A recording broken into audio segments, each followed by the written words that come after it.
Halo teman-teman semua, apa kabar? Saya harap Anda semua dalam kondisi sehat, baik, dan tentunya tetap berlatih.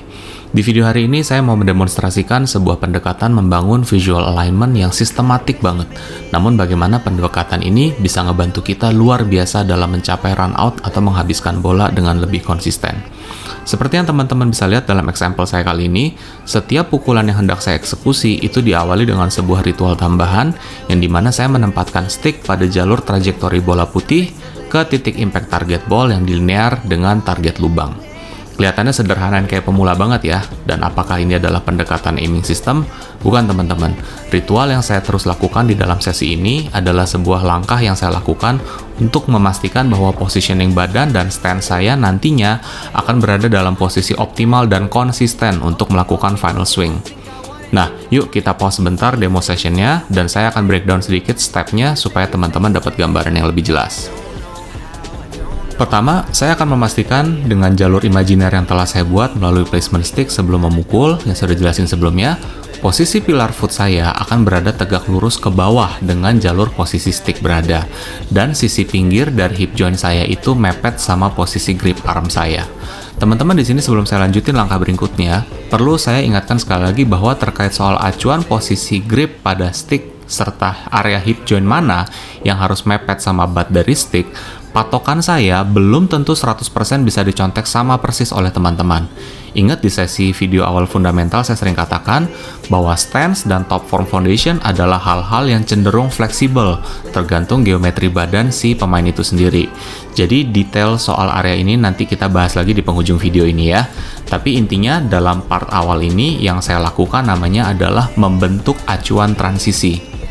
Selanjutnya, dalam posisi masih berdiri sempurna, saya akan menentukan besaran dan bukaan kaki depan saya berdasarkan faktor kenyamanan, komposisi tumpuan berat di antara dua kaki, dan gimana posisi badan kita relatif terhadap posisi cue ball di dalam meja. Ya, nah setelah akar dari foot stance kita itu sifatnya udah paten kebentuk, dua kakinya udah, baru kita bisa masuk ke langkah berikutnya.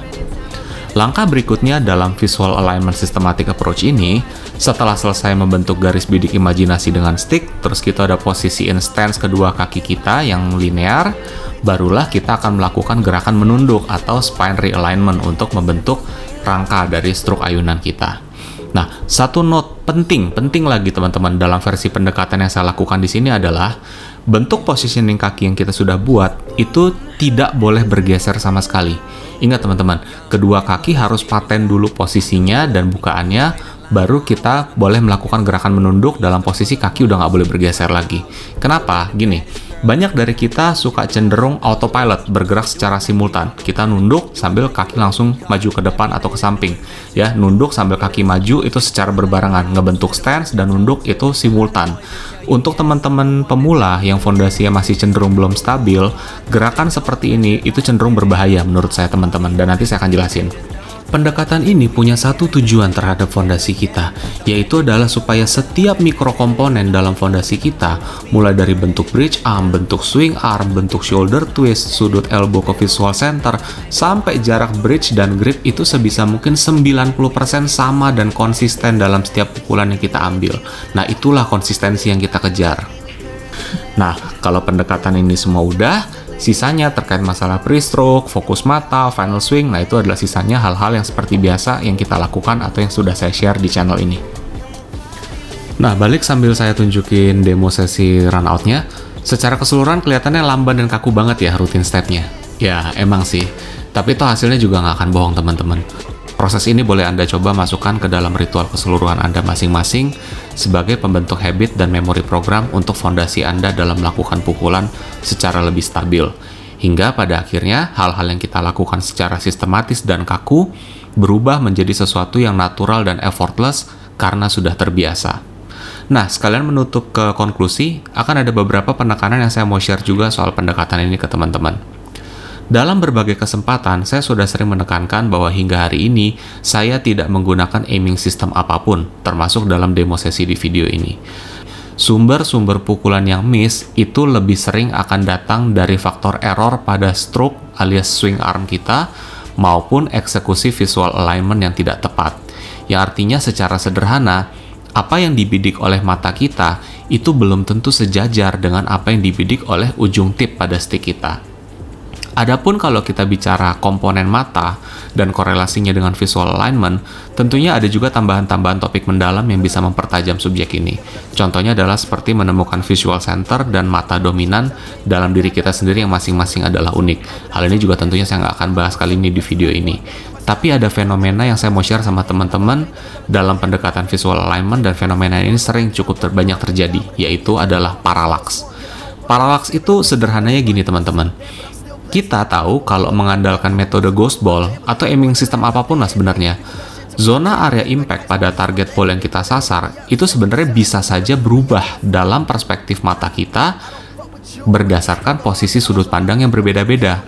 Fenomena ini akan menjadi kentara luar biasa pada saat Anda mengaplikasikan metode point and aim seperti yang saya sudah contohkan sepanjang sesi ini. Waktu teman-teman mencoba sendiri metode ini langsung di meja, jangan kaget dan heran kalau zona aim di target ball yang Anda lihat dalam posisi waktu pas masih berdiri tegak, itu akan terlihat berbeda atau seolah-olah dia tuh kayak bergeser waktu pas teman-teman ngelihat lagi dalam posisi yang sudah menunduk sempurna. Apalagi kalau dalam posisi yang nunduk itu, teman-teman berpikir bahwa ini tuh bukan titik bidikan yang seperti biasanya yang biasa saya ambil kalau saya mukul secara normal selama ini. Nah, kalau fenomena parallax ini terus muncul di pikiran teman-teman saat mengaplikasikan ritual alignment ini, itu adalah tanda bahwa selama ini bentuk visual alignment dari stance dan top form Anda itu cenderung melenceng cukup jauh dari program otak sadar dan visual mata Anda ketika melakukan aiming. Maka di sini teman-teman nanti akan mengalami sebuah proses pembelajaran, kesadaran, dan pengenalan yang baru terhadap korelasi zona titik bidikan menggunakan ghost ball, sekali lagi, ataupun aiming system apapun yang kalau ada, terhadap posisi stance Anda, gitu. Jadi apa sih tujuan finalnya dari building visual alignment, apalagi yang sistematik? Adalah supaya kita dapat mencapai sebuah kondisi psikologis yang balance pada saat mau melakukan sebuah pukulan. Dalam menentukan titik pukulan, seberapa unsur feel atau perasaan bermain, dan seberapa unsur technical atau teori bermain. Dan gimana kedua faktor tersebut akan bisa saling berpadu secara harmonis antara kita ngebidik dan mukul itu dengan confidence, dengan perasaan, tapi juga ada dasar-dasar teori yang kuat di balik pengambilan keputusan setiap kali kita mau mukul dan ngebidik. Gitu teman-teman.